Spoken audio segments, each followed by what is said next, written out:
समादरणीय श्रद्धालु भक्तजनहरू नमस्कार। सदाका दिनहरूमा जस्तै आज पनि हामी यस माघ महात्म्य श्री स्वस्तानी परमेश्वरीय व्रतकथा लिएर उपस्थित भएका छौँ। हजुरहरूले बद्री भट्टराई युट्युब च्यानल मार्फत निरन्तर रूपमा श्री स्वस्तानी परमेश्वरीय व्रतकथा श्रवण गर्दै आइरहनु भएको छ।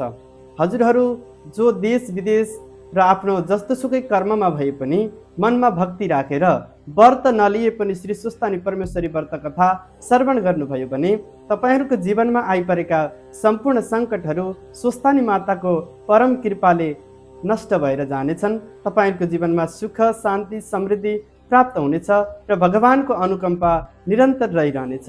तसर्थ अब हामी स्वस्तानी परमेश्वरी माताको व्रत कथा श्रवण गर्नका लागि हातमा पुष्पाञ्जली लिएर एकछिन सबैले चाहिँ एकचित्त भएर ध्यान गर्नुहोला।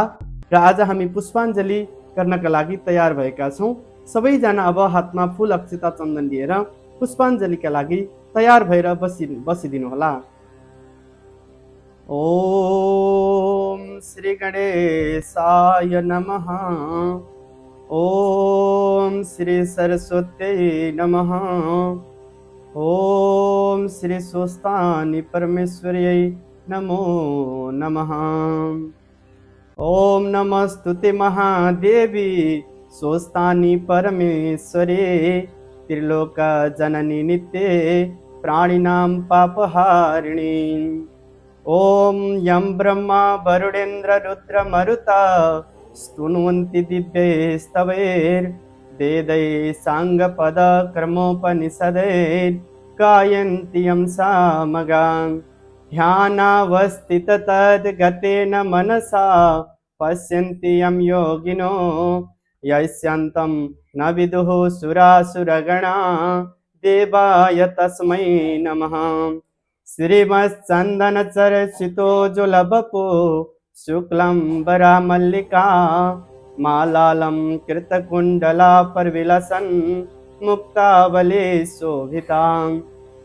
सर्वज्ञाननिदान पुस्तकधरा रुद्राक्षमालाधरा वाग्देवी भजनां भुजे वसतु मे त्रैलोक्यमाता चिरं। मुखं करोति वाचालं पङ्गुं लङ्घयते गिरिं यत्कृपातमहं वन्दे परमानन्दमाधवं। नमो भगवते तस्मै व्यासायामि ततेजसे यस्य प्रसाददाक्ष्यामि नारायणी कथामिमां। नारायणं नमस्कृत्य नरं चैव नरोत्तमं देवीं सरस्वतीं व्यासं ततो जयमुदीरयेत्। देवीं सरस्वतीं व्यासं ततो जयमुदीरयेत्। समादरणीय सज्जन श्रद्धालु भक्तजनहरू, अब हातमा लिएको पुष्प श्री स्वस्तानी परमेश्वरी माताको पुस्तकमा राखेर अब एकचित्त भएर आजको पाठ श्रवण गर्नुहोला। समादरणीय श्रद्धालु भक्तजनहरू, हामी सदाका दिनहरूमा जस्तै आज पनि श्री स्वस्तानी परमेश्वरी व्रत कथा श्रवण गर्नका लागि तपाईँहरूको माझमा समुपस्थित भएका छौँ यस बद्री भट्टराई युट्युब च्यानल मार्फत। हजुरले देश विदेश जहाँतै रहेर यस श्री स्वस्तानी परमेश्वरी व्रत कथा श्रवण गर्दै आइरहनु भएको छ। स्वस्तानी माताको परम कृपाले यहाँहरूको जीवनमा सुख शान्ति समृद्धि तथा सफलता प्राप्त मिलिरहोस् भन्ने कामना गर्दै अब आज हामी 15 दिवसको 15औं अध्यायको कथा श्रवण गर्नेछौँ। सबैजनाले एकचित्त भएर यो 15औं अध्यायको कथा श्रवण गर्नुहोला। ओम अथ पञ्चदशोऽध्यायः। कुमारजी आज्ञा गर्नुहुन्छ, हे अगस्त्य मुनि, पार्वतीले एक दिन बुकुवा खस्दा निस्केको महलको मूर्ति बनाई ढोकामा राखेकी थिइन्। श्री महादेव बाहिरबाट आएर घरभित्र जान खोज्दा त्यस मूर्तिले जसले पायो उसले त्यसै भित्र जान पाउँदैन भनेर रोकिदियो। तब श्री महादेवलाई आफ्ना घरमा जान पनि रोक्ने भनेर झनक्क रिस उठ्यो र त्यस मूर्तिको टाउको काटे भित्र जानुभयो। पार्वतीले महादेवसँग ढोकामा को बसेको थियो भनी बिन्ती गरिन्। महादेवले त्यसको त मैले छिरछेदन गरी आएँ भन्नुभयो।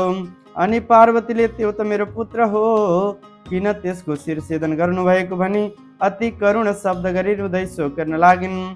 यस्तो देखि श्री महादेवले, हे पार्वती, शोक नगर, म बचाइदिन्छु भनी बुझाई आफ्ना गणहरूलाई डाकी हे गण हो चारै दिशा जाओ, जे फेला पार्छौ त्यसको शिर काटी ल्याओ भनी चन्द्रबाण पनि दिई पठाउनु भयो। ती गणहरूले चारै दिशातर्फ हिँड्दै जाँदा धेरै टाढा पुगेपछि एउटा मत्ता हात्ती देखेर श्री महादेवको आज्ञा बमोजिम चन्द्रबाण प्रहार गरे। त्यस बाणले सेतो पर्वत जस्तो हात्तीको शिर छेदन गर्यो र त्यो शिर लगी श्री महादेवको अगाडि राखी हामीले यही पायौँ भनी बिन्ती गरे। तब श्री महादेवले हात्तीको टाउको मूर्तिमा जोडी बचाइदिनु भयो र त्यस मूर्तिको नाम गणेश राई शिव पार्वतीका पुत्रका रूपमा प्रसिद्ध भएर रहँदा भए। यता श्री महादेव पति पार्वतीसँग मात्र बोलिरहन लाग्नु भएको थियो। त्यसैले अग्निलाई डाकी भन्न लागे, हे अग्नि, श्री महादेव पार्वतीसँग मात्र बोले घरभित्रै रहनु लाग्नुभयो। श्री महादेव बिना यो संसारको रक्षा हुन सक्दैन, त्यसकारण तिमी झट्ट गई जसरी हुन्छ श्री महादेवलाई काँसी ल्याउने काम गरम। यस्तो सुनि अग्निले हवस पनि कैलाश पर्वतमा गई भित्र जान लाग्दा ढोकेले जान दिएन र हावाको सुमेरु पनि तपाईहरू सबै देवता पनि तपाईहरू भनी प्रदक्षिणा गरी दण्डवत प्रणाम गर्नुभयो।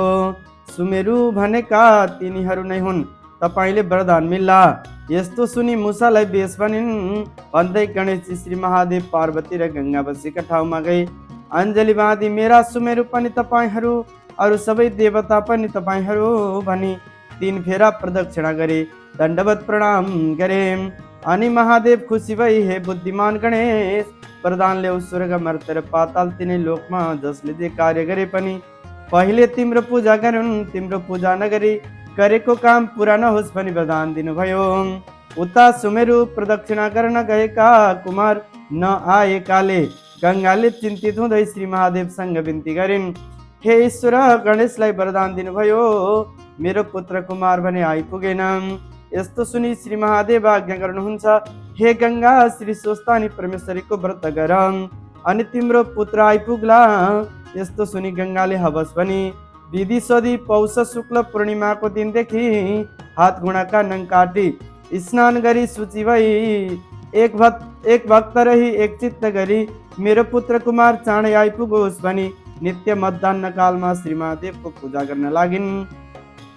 महिना दिन पुग्यो र माघ शुक्ल पूर्णिमाका दिन 108 रोटी, 108 अक्षता, 108 बेली पुष्प, 108 जनै, 108 पान, 108 कुडका सुपारी, 108 जातका फूल, धूप दीप नैवेद्य र सबै सामग्री तयार गरी आरतीमा ओमकार लेखी श्री स्वस्थानी परमेश्वरीको पूजा गर्न लागिन्। सबै पूजा गरी स्तुति गरी प्रसाद झिक्न लाग्दा श्री स्वस्थानी परमेश्वरीको व्रतका प्रभावले कुमार टुप्लुका आइपुगे। तब गंगाले धन्य श्री स्वस्थानी परमेश्वरी भनी कुमारलाई व्रतको टीका लगाई प्रसाद र आशीर्वाद पनि दिन्।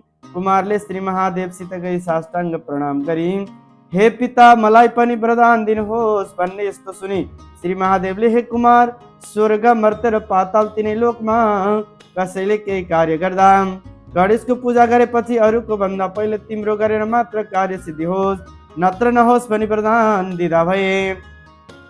यसरी कुमारजीबाट अगस्त्य मुनिले शिव पार्वतीको विवाह, गणेशजी र कुमारजीको प्रादुर्भाव लगायतका कथा सुनेपछि अगस्त्य मुनि फेरि बिन्ती गर्दछन्, हे कुमारजी, तारकासुर दैत्यले कसको तपस्या गरेर वरदान पाई इन्द्रको अमरावती समेत लियो, फेरि कसले कसरी त्यसको वध गर्यो र इन्द्रले पुनः अमरावती प्राप्त गरे, यो सबै वृत्तान्त आज्ञा गर्नुहोस्।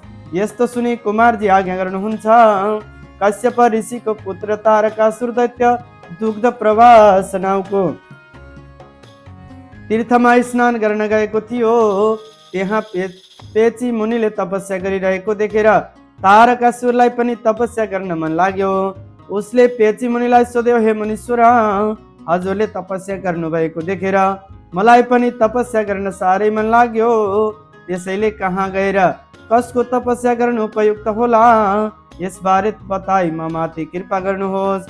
यस्तो सुनि पेची मुनि भन्दछन्, हे तारकासुर, त तपस्या गर्ने भए दुग्ध प्रवास नामको तीर्थको सिरानमा हिमालय पर्वत छ, त्यहाँ गएर ब्रह्माजीको तपस्या गर।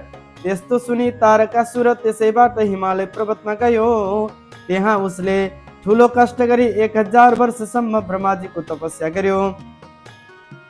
त्यसपछि ब्रह्माजीले दर्शन दिई तिम्रो तपस्यादेखि म खुसी भएँ, वरदान माग भन्नुभयो। अनि ब्रह्माजीलाई साष्टाङ्ग प्रणाम गरी तारकासुर भन्दछन्, हे प्रभु, हजुरले सृष्टि गरेका 5 वर्ष नागेका कुनै पनि प्राणीले मेरो हत्या गर्न नसकोस्। फेरि जसले मेरो शिर भूमिमा गिराउला त्यसको पनि शिर फुटी मरोस्। मैले सबै देवतालाई जित्न सकौँ। तारकासुरका यस्ता वचन सुनि तथास्तु भनी वरदान दिई ब्रह्मास्त्र पनि प्रदान गरी ब्रह्माजी अन्तर्धाम हुनुभयो। यसरी ब्रह्माजीबाट वरदान पाएपछि तारकासुर धेरै शक्तिशाली भयो। अरूलाई तिर्न बराबर पनि नगर्ने तारकासुर दैत्य सेनाका साथमा देवताहरूसँग युद्ध गर्न इन्द्रको सहर अमरावती जाँदा भयो। त्यहाँ देवता र दैत्यहरूका बीचमा घनघोर लडाईँ भयो। देवताहरूले तारकासुरका कोटी कोटी सेनाको वध गरे। त्यस्तो देखि चिन्तित हुँदै तारकासुर आफ्ना गुरु शुक्राचार्य कहाँ गई भन्न लाग्यो, हे गुरुदेव, देवताहरूले आफ्नो सेनाको नाश गरिदिए, हजुरले उद्धार गर्नु पर्यो। यस्तो सुनि शुक्राचार्यले सञ्जीवनी पढी जलसेचन गरेर मृतक दैत्यहरूलाई पुनर्जीवित गराइदिए। त्यसपछि ती दैत्यहरू पुनः युद्ध गर्न आए। यस्तो देखेर इन्द्र महाराज क्रोधित हुँदै वज्र हातमा लिई ऐरावत हात्तीमा सवार भई अनेक तरहले युद्ध गर्न लाग्दा भए। यस्तो युद्ध 10,000 वर्षसम्म चल्यो। दुवै तर्फका कोटी कोटी सेनाको नाश भयो। दैत्यहरू मर्ने बित्तिकै शुक्राचार्यले बचाइदिने, देवताहरू भने मरेको मरे हुने हुँदा देवराज इन्द्र लगायतका देवताहरूले हार मानी त्यहाँदेखि भागी आफ्ना गुरु बृहस्पति कहाँ गएर सबै कुराको बेली विस्तार गरे। त्यस्तो सुनि बृहस्पतिले, हे इन्द्र महाराज, जस युद्धमा तिम्रो जित हुन सक्दैन, किनभने तारकासुर दैत्यले 1000 वर्षसम्म महाकष्टले तपस्या गरेको थियो। त्यसबाट ब्रह्माजी खुसी भएर आफूले सृष्टि गरेका 5 वर्षभन्दा माथिका कुनै पनि प्राणीले तारकासुरलाई मार्न नसक्ने वरदान दिए। त्यसको समाधानका लागि तिमीहरू श्री महादेवको शरणमा जाओ। यति बृहस्पतिका कुरा सुनि सबै देवताहरू स्वर्गबाट पनि भागी मर्त्यमण्डल नेपालको मृगस्थलीमा आई लुकेर बस्न थाले। देवताहरूको स्वर्गबाट पलायन भएपछि तारकासुर स्वर्ग, मर्त्य र पाताल तीनै लोकको रजाइ गरी ठुलो आनन्दले रहन लाग्यो। हे अगस्त्य मुनि, यता तारकासुरबाट लखेटिएका देवताहरू धेरै कालसम्म मृगस्थलीमा लुकेर बस्न बाध्य भए। अनि इन्द्रले 33 कोटी देवताहरूसँग भन्न लागे, हे देवता हो, पापिष्ट तारकासुरले अमरावती लिई हामीलाई दुःख दिएको धेरै काल भयो। अब त्यसको संहार गरी अमरावती फर्काऊ। श्री महादेवका गणेश र कुमार 2 पुत्र उत्पन्न भएका छन्। तिनले हाम्रो शत्रु तारकासुरको नाश गरिदिनन्। अब हामी श्री महादेवसित गई बिन्ती गरौँ। इन्द्रका यस्ता कुरा सुनि सबै देवताहरू श्री महादेव कहाँ गई बिन्ती गर्न लागे, हे जगदीश्वरम, पापिष्ट तारकासुरले अमरावतीले हामीलाई दुःख दिएको धेरै काल भयो। अब त्यसको संहार गरी हाम्रो उद्धार गर्नुहोस्।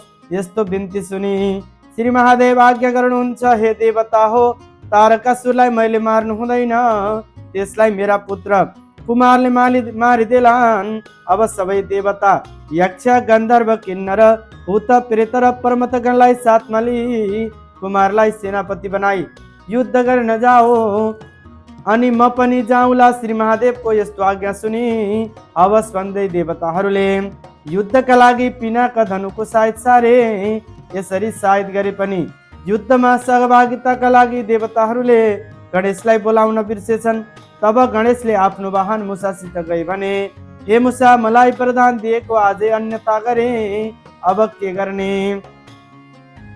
त्यस्तो सुनि, हे गणनाथ, अन्यथा गरेको होइन, तपाईलाई भन्न बिर्से, म गएर सम्झाइ आउँछु भनी मुसो गएर सायद गरिराखेको पिनाक धनुको चाँदो काटी आयो। यस्तो देखि इन्द्रादि देवताहरूले विघ्न पर्यो यो सायदमा भएन भने। तब श्री महादेवले विघ्न परेको होइन, गणेशलाई भन्न बिर्स्यौ, गणेशलाई पनि लैजाओ भन्नुभयो। यस्तो आज्ञा सुनि गणेश र कुमार सहित सबै देवताहरू युद्ध गर्न अमरावती गए। त्यहाँ देवता र दैत्यको घोर युद्ध भयो। तारकासुरले कुमारको रथ धकेली 1 योजन अर्थात् 4 कोस पछाडि पुर्याइदियो। यस्तो देखि कुमारले रिसले चुरा भई तारकासुरको रथ धकेली 4 योजन पछाडि पुर्याइदिए।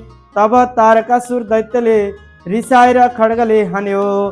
कुमारले आफूमाथि खड्काएको देखि धनु कानसम्म कैची तारकासुरको दिग्रो ताकि चन्द्रबाण प्रहार गरे।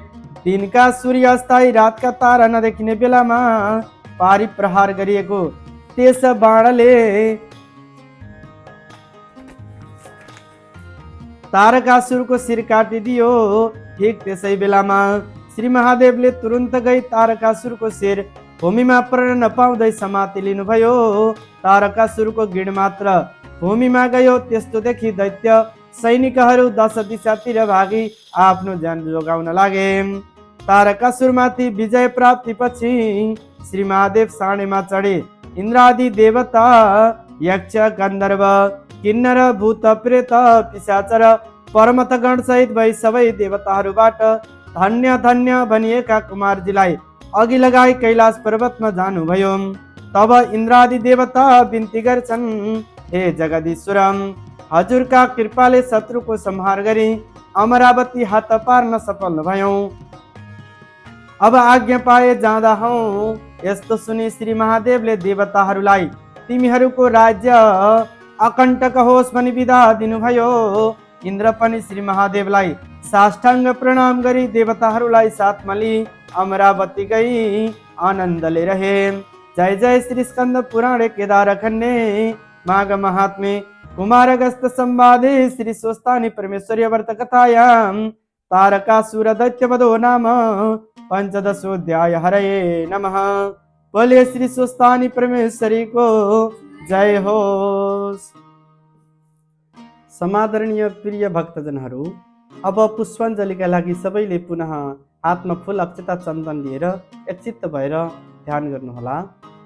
ओम उपनयतु मङ्गलं वः सकल जगन्मङ्गलालय श्रीमान् दिनकर किरण निबोधित नवनलिनदल निवेक्षणः कृष्णं काले वर्षतु पर्जन्य पृथिवी शस्यशालिनी ते स्वयं क्षोभरहितो ब्राह्मणा सन्तु निर्भयाम् अपुत्रः पुत्रिणः सन्तु पुत्रिणः सन्तु पौत्रिणः निर्धनः सधना सन्तु जीवन्तु शरदां शतं तत्रैव गंगा यमुना च तत्र गोदावरी सिन्धु सरस्वती च तीर्थानि सर्वाणि वसन्ति तत्र यत्राच्युतोदार कथा प्रसंगम् यः कुन्दिन्दु तुषार हार धवला या शुभ्रवस्त्रावृता या वीणा वरदण्ड मंडितकरा या श्वेत पद्मासना